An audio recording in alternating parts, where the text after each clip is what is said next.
지역의 대표 스피커 두 영맨들과 화끈한 토론 한판 YMCA 토론 시간입니다. 오늘도 두 영맨 모셨습니다. 여수와 순천 YMCA 김대희, 김석 총장님 모셨습니다. 어서 오세요. 네, 안녕하십니까. 네, 안녕하세요. 네, 굉장히 오랜만에 인사드립니다. 네, 그렇습니다. 제가 이제 두 분과 마지막으로 방송을 진행한 지가 이제 4월인데 두 달이 지났어요. 그동안 뭐 많은 일들이 있었는데 어떻게 좀 잘 지내셨을까요? 네, 뭐 저는 그동안 오늘부터 내일까지 전남대 여수 캠퍼스에서 제6회 지역혁신 분권자치 거버넌스 대회가 열려요. 네. 이 준비한다고 좀 일주일 동안 바빴고요. 그리고 날씨가 굉장히 좀 무덥더라고요. 한여름이 이제 시작되고 장마가 소리 소문 없이 없어진 것 같아요. 맞아요. 네, 이런 상황 속에서 이 거버넌스 대회가 내일까지 이루어지니까 많은 관심을 좀 부탁드리고요.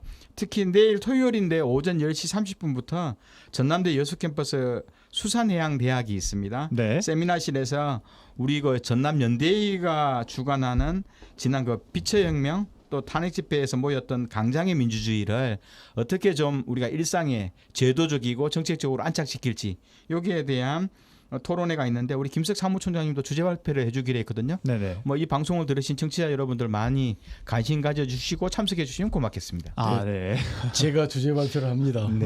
좋습니다. 제 관심사가 이제 광장민주주의를 얼마나 제도화할 수 있을 것이냐. 이제 오늘 주제도 나옵니다만은 이재명 대통령의 놀라운 그 타운홀 미팅이 있었지 않습니까? 네, 그렇습니다. 그런 방식의 주민 생각이 반영되는 어떤 제도화 또는 뭐 기구화 좀 필요하겠죠. 뭐 이런 것들 논의가 좀 필요할 것 같고. 네. 그걸 하나 빠뜨리신 것 같아요. 우리가 6월 25일 네네. 올해가 75주년 그 6.25가 그렇죠. 네. 있었잖아요. 전쟁이 어디서 끝난지 아세요? 어디서 끝났죠? 전쟁은 사실상 휴전협정으로 끝났다고 볼 수 있지만 그거 우리가 현재 종전이 아니고 휴전인 건 알고 계시잖아요. 그렇죠, 그렇죠. 마지막 그 전쟁이 휴전된 것은 사실은 지리산에서입니다. 오. 무슨 이야기냐면은 아마 53년 7월 17일인가 휴전협정이 있었던 것 같고 네네. 54년 4월 1일 날 지리산에 대한 그 입산 금지가 해제가 됩니다. 그럼으로 인해서 사실 한국 전쟁이 휴전됐다. 종료가 된 거죠. 근데 그럼 지리산의 입산 금지는 언제부터 된 거냐? 네. 여순 사건 때부터 지리산의 입산 금지가 해제된 거죠. 그렇기 때문에 이 6.25를 호남 제주 YMCA식으로 기억해야 한다.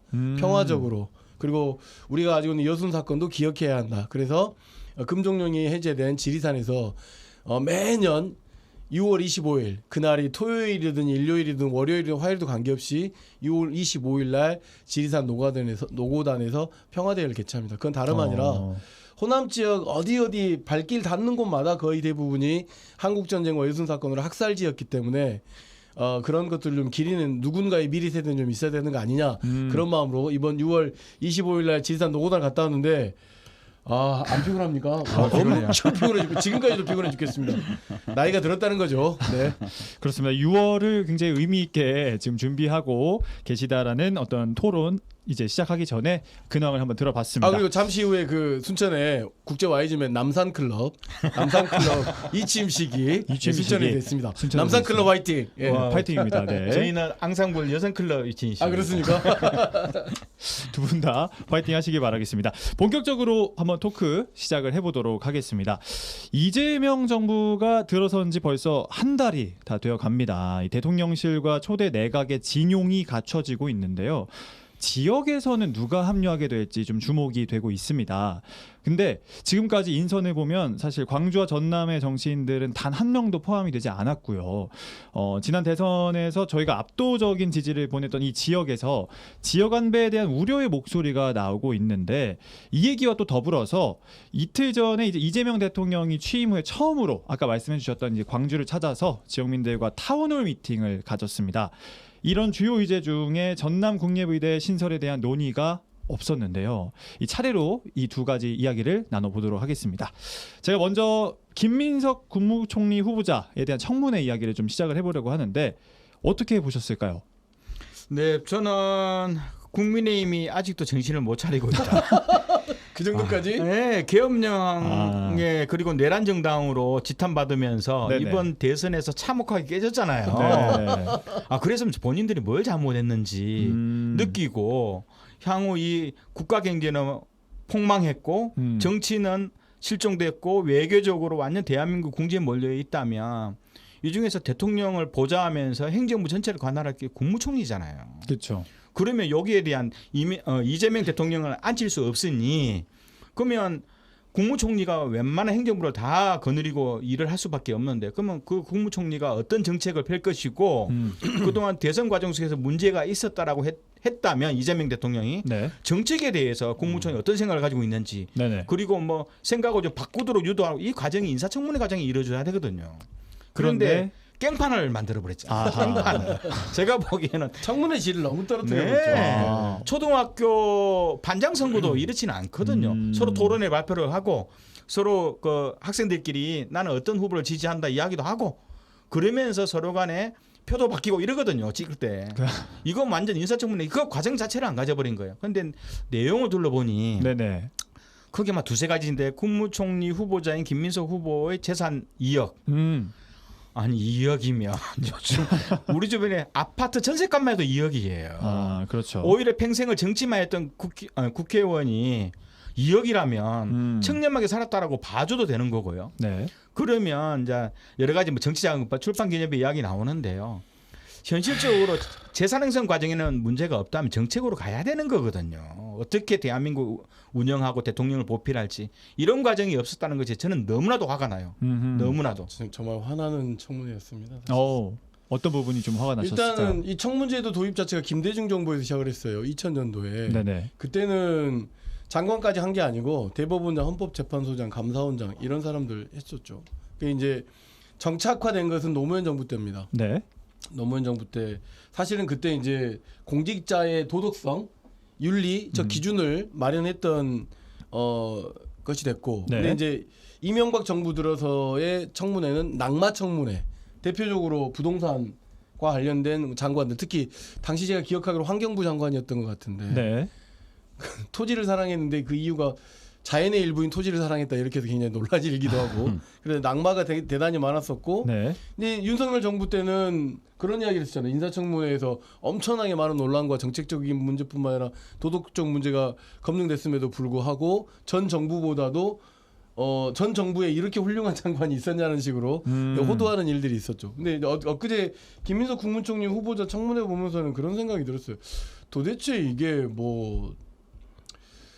도대체 뭐 하자는 건지를 모르겠더라고요. 국민의힘이 도대체 정책을 검증하겠다고 하는 것인지 도덕성을 검증하겠다고 하는 것인지 재산에 몰두해버리고 뭐냐면 병역 관련된 문제를 제기했는데 본인이 병역에 엄청 심각한 문제를 가지고 있는 사람이 있고. 또 재산권 형성 과정도 그렇고 그러니까 물론 이제 선출직 공직자들이라고 하는 것들이 그런 것들이 검증받아서 국민들로부터 선출된 거잖아요. 그렇죠. 네. 그런 것에 대한 검증은 필요하다고 생각하는데 너무 뭐랄까 추잡하다 그래야 될까?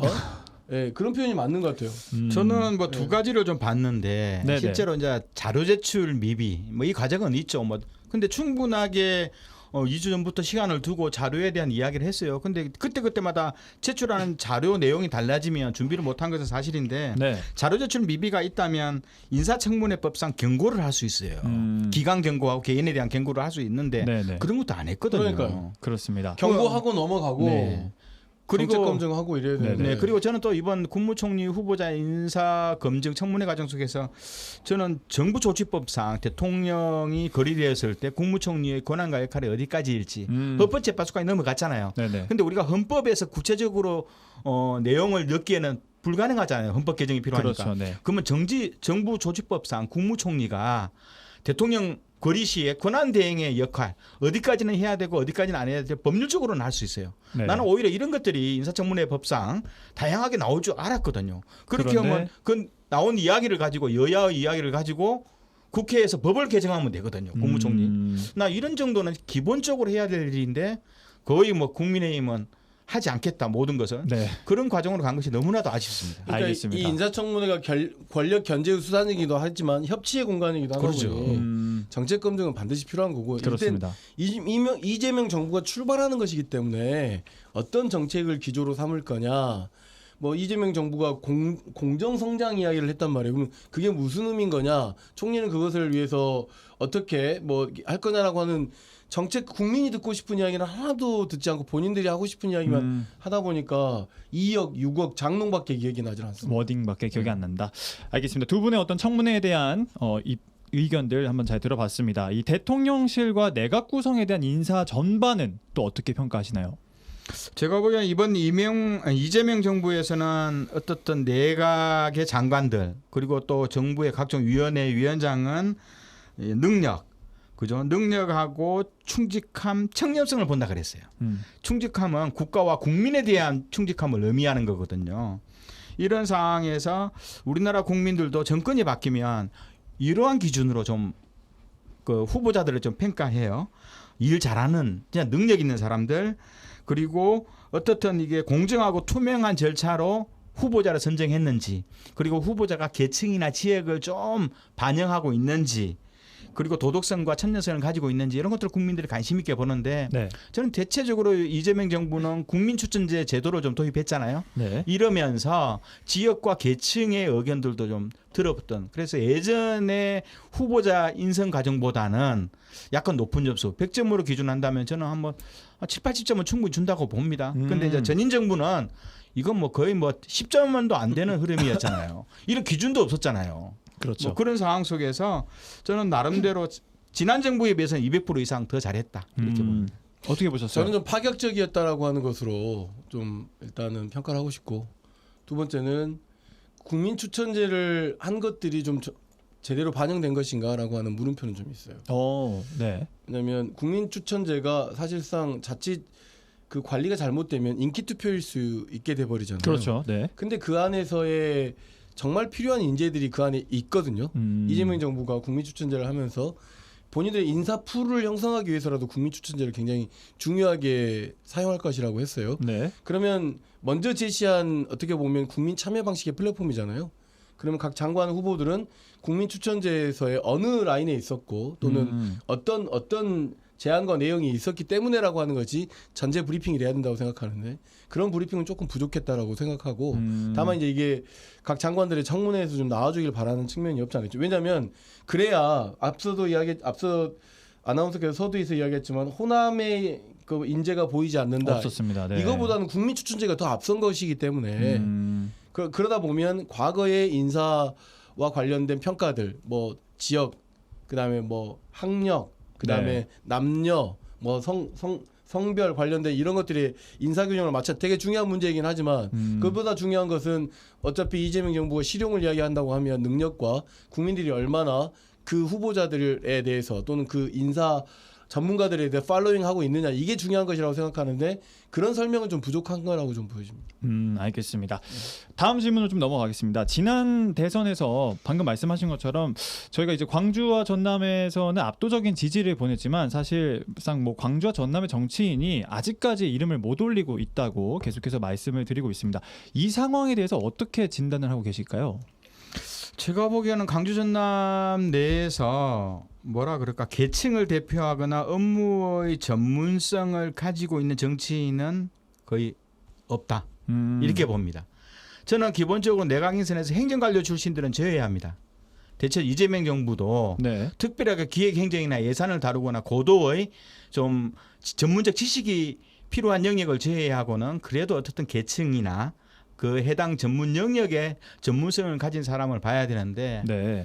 뭐 그중에서 1차적으로 국회의원 중에서 누가 있을까 봤는데 대부분 검찰 출신들이 많아요. 강주 전남은. 일단 뺄 거다. 일단 뺄 왜 거다. 법무부 장관 말고는 갈 데가 없잖아요. 그렇죠. 그럼 나머지 영역에서 전남 지역이 주로 어디를 갈까? 지금 관례상 보면 농림축산부 장관 정도가 네네네. 순천대 학장 출신, 농대 학장 출신의 총장이었던 분들이 가거나 아니면 전남 서부권에서는 주로 국회의원들이 갔거든요. 네. 이게 만만한 것이 농림부 장관이었어요. 나머지는 제가 보기에도 전북은요. 통일, 국방, 외교는 이 사람들의 해당 분야 전문가입니다. 정동영 의원처럼 통일 영역의 전문가 없고요. 안규배 의원처럼 국방위원회에서 몇십 년을 있었습니까? 네. 이거 상당히 오랫동안 전문성이고 못했으면 바꾸거든요. 네네. 이런 과정을 본다면 광주 전남에서는 오랫동안 국회 활동 속에서 해당 전문 영역을 판 사람이 없었고 두 번째는 그럼 학자나 연구기관 중에서도 그러면 최소한 이재명 정부는 이번에 행정부는 약간 정책적으로 진보적 스탠스. 계층을 반영하거나 아니면 정책적으로 그 해당 분야에서 한 발 더 앞서가는 행태를 취하고 그러면 대통령실은 약간 보수적이고 안정적인 스탠스를 취해요. 그래 두 가지가 맞춰야지 정부가 운영되거든요. 네. 그렇게 봤을 때 그 학계나 그럼 전문 연구기관에서 그런 활동을 했었어야 되는데 저는 거의 없었다. 거의 없었다. 처음부터 이런 인물들이 없었고요. 네네. 그리고 최소한 이런 장관이라든가 어떤 중요한 역할을 가려면 10년 전부터 혹은 정치적 입장도 명확해야 된다고 좀 보는 거거든요. 네. 그런 사람이 알겠습니다. 없었다 이런 네. 겁니다. 어떻게 보셨을까요? 전반적 인력풀과 정치 문제뿐만 아니라 행정까지도 다 혁신해야 된다라고 하는 숙제 아니겠어요? 무슨 이야기냐면 이재명 정부가 이야기하고 있는 게 실용이잖아요. 그렇죠. 그 실용 코드에 맞출 수 있는 사람이 아직 눈에 보이지 않는다. 없다. 예, 그렇다고 해서 이게 능력이 있나 없냐 이런 문제하고는 좀 별개인 것 같고 호남의 정치적 수준과 어떤 정치에 과도하게 몰입하는 것은 상당히 높지만 그것을 실용적으로 실행하는 데 있어서는 조금 아직은 우리에게 조금 경험과 이런 것들이 좀 필요한 것이지 않겠나라고 생각해요. 그것이 사실상 그 며칠 전에 있었던 이재명과의 타운홀 미팅에서 그대로 보여준 것 같아요. 네네. 전라남 도지사와 그 광주시장이 쩔쩔매더라고요. 그러니까 무슨 이야기냐면 좀 너무 나가는 이야기인지 모르겠지만 써준 걸 보고 이야기하는 사람과 현장에서 계속 질문을 던진 사람에 대한 답변을 이야기할 때 그리고 실증적으로 정부가 뭘 해줄 걸 요구하고 있는데 계속 당위성만 이야기하고 있는 걸 보면서 아 우리가 이건 이제 사실은 그 경상도 지역하고 좀 다른 문제거든요. 거기는 권력을 많이 차지하다 보니까 실용적으로 필요한 것들을 즉각적으로 이야기하고 이걸 즉답을 받는데 그런 측면에서 굉장히 소외되다 보니까 필요하다라고 하는 목소리만 높이는 과정에서 실용적인 측면 그다음에 행동의 측면은 조금 약한 측면이 있기 때문에 지금 차원에서라도 좀 행정, 정치, 그다음에 인재, 연구 이런 곳에서도 필요하고 실증적인 것들을 요구할 수 있는 체제를 조금 전환해야 되지 않을까 싶습니다. 그 최소한 네. 그 분야의 정책에 있어서는 1시간 동안 원고 없이 그렇죠. 다양한 주제에 대해서 프리토킹할 그렇죠. 수 있는 실력이 저는 장관급이 돼야 된다. 전 세계 된다. 놀라운 것은 그날 그 타운홀 미팅에서 광주 군공항 저 몰랐거든 잘. 근데 그 면적이 몇만 평인지를 이재명 대통령 입을 통해서 알게 된 거죠. 몇만 평이던가요? 300만 평이 좀 넘던데 네, 맞습니다. 탄압구하고 막 이렇게 네, 되는데. 맞습니다. 네네. 그리고 그날 그 이재명 대통령의 설명을 듣고 제가 이야기를 들었는데 네네네. 그 수치를 이야기하는 사람이 또 이재명 대통령밖에 없더라고요. 그래서 제가 보기에는 전남 쪽에서 정치인이나 아니면 연구기관, 교수나 행정 관료 중에서 저는 내심 개인적으로는 네. 그 나주 국회의원인 신정훈 네네. 국회의원 정도면 농림수산부 장관 정도는 갈 수 있겠다 행안부하고. 어, 근데 아, 우리 네. 주철현 그 여수시 국회의원님도 농림수산위원회 열심히 네네. 하셨으니까. 그런데 이제 거기 같이 껴주세요. 신정훈 국회의원 같은 경우는 나주시장도 하고요. 특히 이제 나주 농민회 출신입니다. 물론 저 그 그러네. 예, 미문화원 정거농성도 있지만 네네네. 나주 농민의 활동을 하면서 지역의 무소속으로 시장도 되고 했던 분인데 네. 특히 이제 문재인 정부 때 농업 비서관을 단연간 했잖아요.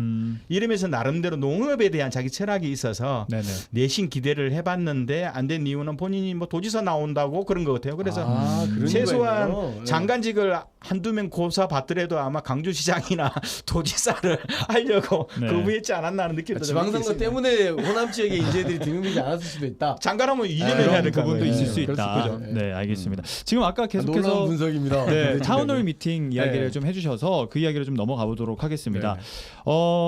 타운홀 미팅 자체 내용에 대해서는 좀 어떻게 보셨을까요?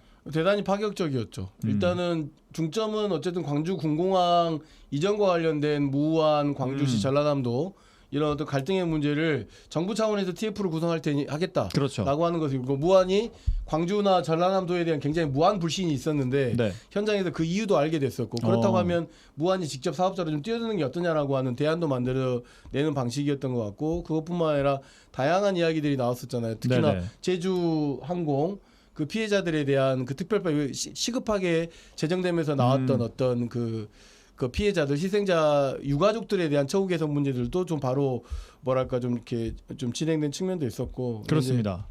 저는 이제 이 풀뿌리를 아주 오랫동안 공부해 보면서 제가 주민자치나 여러 가지 회를 제도화하려고 하는 굉장히 노력을 하고 있는 나름대로 전국에서 몇 안 되는 전문가 중에 한 분이라고 제가 한 사람이라고 자부를 하는데 대단히 파격적이었습니다. 무슨 이야기냐면 그동안 주민 참여를 많은 사람들이 이야기를 하는데 주민들은 사실은 동원된 경험이 더 많아요.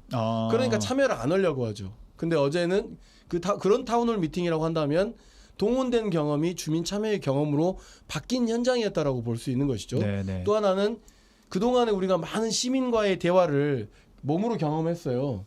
근데 이재명 대통령이 진행하는 타운홀 미팅 방식의 주민과의 대화를 하면 저도 참여해보고 싶은 마음이 생겼습니다. 뭐냐면 짜여진 어떤 시간 안에 무엇인가를 해야 되는 굉장히 급하고 굉장히 권위주의적이고 그런 시민과의 대화가 이재명 대통령과의 타운홀 미팅의 방식을 통해서 개선되고 전환되기를 바라는 거죠. 그러려면 어떻게 하겠습니까? 그러려면 진짜 그 타운홀 미팅에 적합한 또는 시민의 의사를 반영할 줄 아는 자치단체장, 시의원 이런 호남 정치, 특히 호남의 지방자치를 혁신하고 개선하는 일이 내년 지방선거에서 꼭 필요할 것 같고 이재명 대통령의 타운홀 미팅에 만족할 게 아니라 우리 지역에서도 그런 타운홀 미팅이 계속 지속적으로 반복되는 것이 좀 이루어질 수 있어서 지방자치가 좀 혁신되기를 바라는 그런 좀 꿈을 좀 꿨습니다. 저는. 알겠습니다. 어떻게 보셨어요? 저는 국회의원 차수나 또 도지사 그 횟수 기간을 놓고 보더라도 김능욱 지사가